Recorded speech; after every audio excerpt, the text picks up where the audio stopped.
जय हिंद मेरे प्यारे साथियों, मैं राजेंद्र आप सबका स्वागत करता हूं पावर ऑफ एजुकेशन के इस प्लेटफॉर्म के ऊपर, जहां पर मेरे प्यारे साथी आज हम मीराबाई के जीवन परिचय के ऊपर बात करेंगे। तो मीराबाई की जीवन परिचय यानी उनका जन्म कब हुआ, उनके माता पिता कौन थे, उनकी देखरेख किसने की, उन्होंने अपनी जीवन में किन किन मुश्किलों का सामना किया था, इन सारी बातों पर हम चर्चा करेंगे। और अगर उससे पहले बता दूं मेरे प्यारे साथी, अगर आप चाहते हो कि इसकी सर PDF मिल जाए, नोट्स मिल जाए, वो भी बिल्कुल फ्री ऑफ कॉस्ट, तो भैया आपको बता दूं कि मेरा नंबर इसमें दिया होगा, आप वहां से मेरे को व्हाट्सएप मैसेज कर सकते हो। आपको वहां पर PDF जितनी मेरे पास है सारी की सारी वो आपको उपलब्ध करवा दी जाएगी, वो भी विदाउट मनी के। ठीक है, तो जन्म की बात की जाए तो उनका जन्म 1499 को, 1498 को, 1555 को।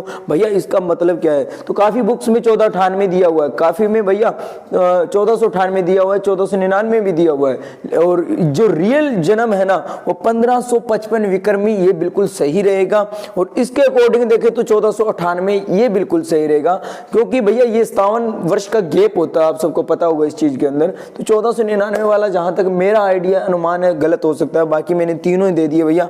ठीक है, जन्म जो हुआ था वो कुर्की राजस्थान के अंदर हुआ था। पिता का नाम रतन सिंह राठौड़ था, माता का नाम वीर कुमारी था, पति का नाम कुंवर भोजराज, महाराणा संग्राम सिंह के बेटे। काव्यधारा कृष्णाश्वरी का मृत्यु 1546। ये था आपका भाई हाईलाइट, यानी एक तरीके का पूरी पिक्चर का हाईलाइट ट्रेलर था। अब पूरी डिटेल में हम पढ़ने वाले हैं। रचनाएं की बात की जाए तो नरसिंह जी को मायरो, गीत गोविंद को टीको, रास गोविंद, मीरा की मल्हार, राग बिहाग और भी बहुत सी है, सारी चर्चा करने वाले मेरे प्यारे साथी। तो चलिए अब होती है कहानी यहां से शुरू जीवन परिचय की। तो मीराबाई की बात की जाए तो भगवान श्री कृष्ण के प्रति समर्पित मीराबाई जी का जन्म सन 1998 ईस्वी को राजस्थान में मेड़ता के पास चौकड़ी गांव में हुआ था। भैया यहाँ पर कुछ है, वहां पर हमने कुछ पढ़ा, लेकिन राजस्थान में हुआ था, इतना याद रखना। इनके पिता राव रतन सिंह तथा माता कुसुम कुमार थी या कुंवर कुमारी थी, भैया ऐसे सीधे बोल दिया जाता है।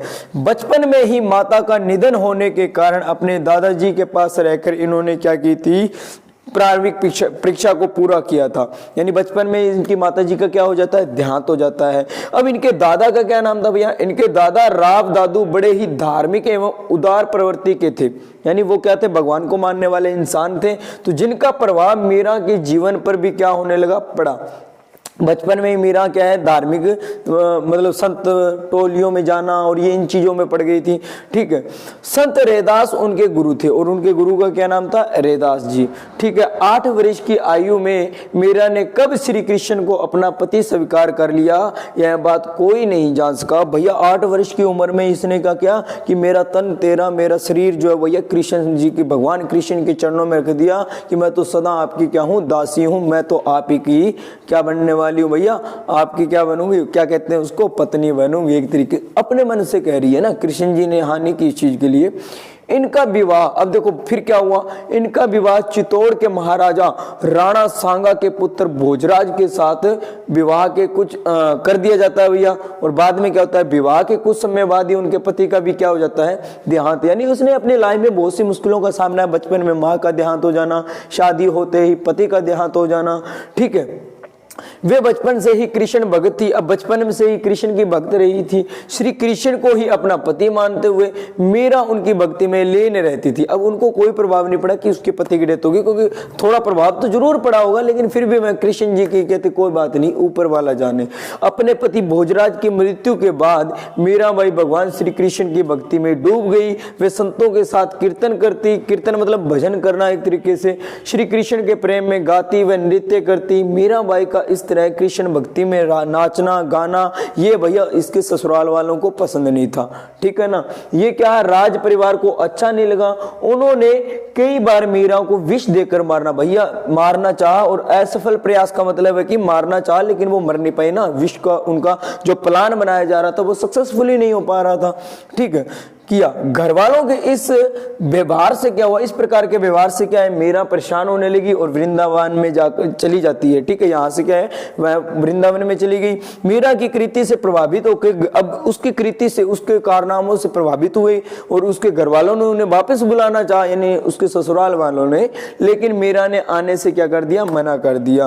परंतु सदा के लिए संसारिक बंधनों को छोड़ चुकी मृत्यु द्वारका में सन 1540 के आसपास इनकी क्या हो जाती है भैया, मृत्यु हो जाती है। कहा जाता है कि मेरा एक पद की पंक्ति, हरि तुम हरो जन की पीर, गाते गाते भगवान श्री कृष्ण की मूर्ति के सामने ही क्या हो जाती है, विलीन हो जाती है, लुप्त हो जाती है भैया, ये बात कही जाती है। ये था इसका जीवन परिचय। अब बात करेंगे हम इसकी रचनाएं के ऊपर। तो रचनाएं भैया इनकी वैसे तो बहुत सारी है।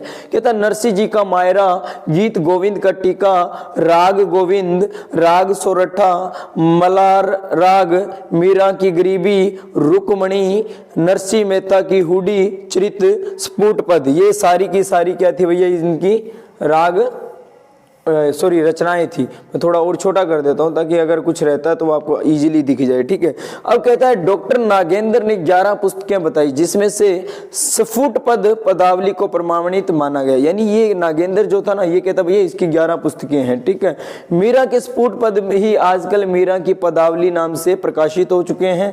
मीरा के काव्य में राजसता, पुरुषता, लोक रूढ़ी और कुलीनता की वृद्ध विद्रोह का स्वर जैसा है भैया। यानी इसकी अगर आप पढ़ोगे ना तो ये सारी चीजें यही देखने के मिलेगी, राजा महाराजाओं के प्रति इसके ऊपर अत्याचार किए गए, ये सारी चीजें दिखेगी। ठीक है, वैसा उस काल के किसी भी अन्य कवि की रचनाओं में ऐसा पहले के तुलसीदास, सूरदास जी, इन सब के अंदर नहीं देखने को मिलता जो मीरा की इस काव्य में देखने को मिलता। अब काव्यगत विशेषताओं पर अगर हम बात करें तो भैया पहली बात है भक्ति भावना। पहली क्या है, भक्ति भावना। तो इसमें मैंने आगे लिखा नहीं है, मेंशन नहीं किया भैया, क्योंकि भक्ति भावना में अब कितना बड़ा भी लिख सकते हो। आप जानते हो कि वह बचपन में 8 साल की आयु में किया कृष्ण जी को अपना पति मानने लग जाती है, तो वह भैया भक्ति भावना में विश्वास करती होगी, ये बात तो आप जानते हो। उनके ऊपर राव दादू यानी उसके दादाजी का धार्मिक मतलब प्रभाव पड़ा था और इसने क्या है, संतों की टोलियों में जाना और ये बचपन में शुरू कर दिया था। पति की मृत्यु हो जाने के बाद में भी क्या है, ये कृष्ण जी के सामने नाचना, उसकी मूर्ति के सामने नाचना, गाने करना, कीर्तन करना, जो इसके ससुराल वालों को पसंद नहीं था भैया। ये सारी चीजें आप लिख सकते हो प्रेम भक्ति भावना में। प्रेमानुभूति की गहनता, तो प्रेमानुभूति भैया देखो, कृष्ण छोटी सी उम्र में ही अब कृष्ण जी को पति मान लेना तो उनके प्रति कितना प्रेम रहा होगा, ये सारी चीजें आप इसमें लिख सकते हो। विरह भावना भैया, माँ की मृत्यु बचपन में हो जाती है, उसके बाद में क्या होता है, पति की मृत्यु भी हो जाती है, उसके बाद में भैया कृष्ण जी के प्रति और वो भी नहीं मिल पाते हैं और इसको विष देकर मारना चाहते हैं परिवार वाले, सारा कुछ ऐसा करना, ये विरह भावना में लिख सकते हो भैया। यानी ये चीजें क्या होती है, आपको पॉइंट पता होने, इसके अलावा भी बहुत सारे पॉइंट बना सकते हो आप अपनी तरफ से। ये जरूरी नहीं है ये दिए हुए वही ही लिखो, क्योंकि काव्यगत विशेषता का मतलब क्या था, मान लो मेरी काव्यगत विशेषता भैया मैं देश प्रेमी हूँ। ठीक है, मैं क्या क्या काम करता हूँ भैया, ये चीजें, ये देश प्रेमी भी तो रही होगी ना, कि देश से प्रेम करती होगी, समाज प्रेमी भी रही होगी। ठीक है, भला चाहती थी लोगों का, बच्चों से प्यार करती थी भैया, बहुत चीजें लिख सकते हो आप यार जोड़ जोड़ के काव्यगत विशेषताओं में। रहस्यानुभूति में लिख सकते हो भैया, विष देकर मारना चाहे, रहस्य बनाना, ऐसा जोड़ जोड़ के। और गीत तत्व की प्रभावता, तो ये थी भैया इनकी काव्यगत विशेषताएं। मैंने और भी बताया, समाज प्रेमी, देश प्रेमी, बच्चों से प्रेम, ऐसे बना बना के आप पॉइंट कितने भी लिख सकते हो काव्यगत विशेषताओं के अंदर। अब बात करेंगे भाषा शैली के अंदर। तो भाषा शैली के अंदर मैंने आपको वैसे तो बहुत बार बताया कि भाषा शैली सरल होनी चाहिए, सहज होनी चाहिए, ताकि हर किसी के समझ में आ जाए। अब तक बहुत से मैंने ऐसे जीवन परिचय करवा चुका हूँ, उम्मीद करूंगा आपने लास्ट क्लासेस को अच्छे से देखा होगा। तो भाषा शैली आप सब जगह एक जैसी लिख सकते हो कि मीराबाई के काव्य में उनके हृदय की सरलता, तरलता तथा निश्चलता का स्पष्ट रूप से प्रकट होती है। मीरा ने गीति काव्य की रचना की तथा उन्होंने कृष्ण भक्त कवियों की परंपरागत पद शैली को अपनाया था। ठीक है, मीराबाई के सभी पद संगीत के स्वरों में बंधे हुए हैं। ठीक है ना, उनके सारे के सारे स्वर किसमें, संगीत के स्वर में बंधे हुए हैं। उनके गीतों में उनकी आवेशपूर्ण आत्म व्यक्ति मिलती है। प्रियतम के समक्ष आत्म समर्पण की भावना तथा तन्मयता ने उनके काव्य को मार्मिक तथा प्रबोध संपादक बना दिया है। कृष्ण के प्रति प्रेम भाव की व्यंजना ही मीराबाई की कविता का उद्देश्य रहा है। ठीक है, मीरा जीवन भर कृष्ण वियोगिनी बनी रही। उनके काव्य में हृदय की आवेशपूर्ण विहलता देखने को मिलती है।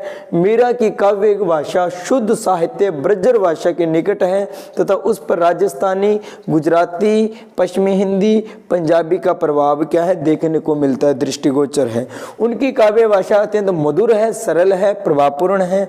पांडित्य के प्रदर्शन काव्य मीरा का कभी भी उद्देश्य नहीं रहा कि कृष्ण के प्रति उनके अगाध प्रेम ने भी उन्हें कृष्ण काव्य के समुन्नत स्थल तक पहुंचाया। भैया और भी जोड़ के सरल भाषाओं को प्रयोग किया ताकि अच्छे से समझ में आ जाए, एक दो पॉइंट भी लिख सकते हो। ठीक है, ये थे इनकी भाषा शैली और ये है भैया मेरा प्यारा सा नंबर। जो अगर आप चाहते हो कि पीडीएफ ले लो, नोट्स ले लो, तो भैया यहाँ से मेरे इसको कॉन्टैक्ट कर सकते हो। व्हाट्सएप पे मेरा पर्सनल नंबर है, आप यहाँ पर मेरे को मैसेज कर दीजिए। मैं आपको व्हाट्सएप पे जितनी मेरे पास अवेलेबल पीडीएफ है वो सारी की सारी पहुंचा दी जाएगी। ठीक है, मिलेंगे नेक्स्ट क्लास में इसी तरह हंसते खेलते, तब तक हंसते रहो, मुस्कुराते रहो। जय हिंद, जय भारत।